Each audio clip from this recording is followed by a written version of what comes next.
బంగ్లాదేశ్ రాజకీయాలు మళ్ళీ ఇప్పుడు ఒక కీలక మలుపు అయితే తిరగబోతున్నాయి. ముఖ్యంగా షేక్ హసీనా బంగ్లాదేశ్ బయటికి వచ్చేసిన తర్వాత ఇప్పుడు అవామీ లీగ్ నడిపించేటటువంటి నాయకుడు లేడు. ఉన్నా కూడా అక్కడ ఉన్నటువంటి యువతను రెచ్చగొట్టి వాళ్ళ మీద దాడులు చేయిస్తున్నారు. అందువల్ల ఇప్పుడు మాజీ ప్రధాని ఖలీదా జియా యొక్క కొడుకు తారిక్ రెహమాన్ అయితే లండన్ నుంచి అయితే వస్తున్నారు. ఆయన కోసం ఇప్పుడు బంగ్లాదేశ్ నేషనల్ పార్టీ అన్ని ఏర్పాట్లు చేస్తుంది.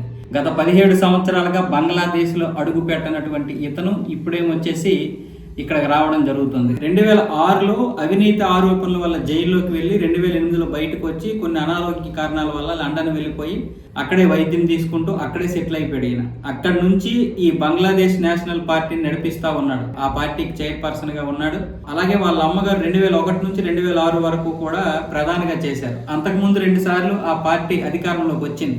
ఈ అవామీ లీగ్ అధికారంలోకి వచ్చిన తర్వాత నుంచి ఇప్పటి వరకు ఏ పార్టీ కూడా అధికారంలోకి రాలేదు.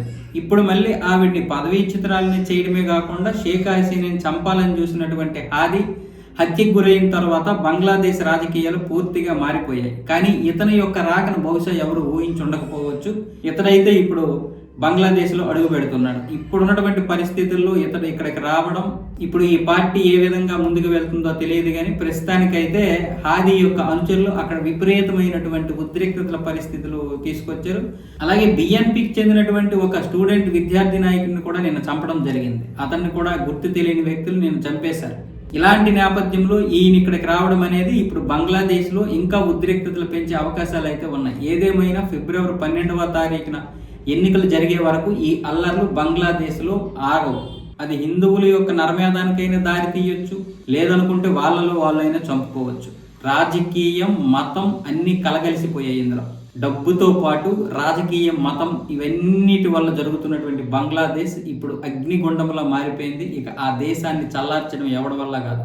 ఒకవేళ రేపు కొత్త ప్రభుత్వం ఏర్పడినా ఇక్కడ మళ్ళీ అల్లర్లు రావు అని నమ్మకం లేదు.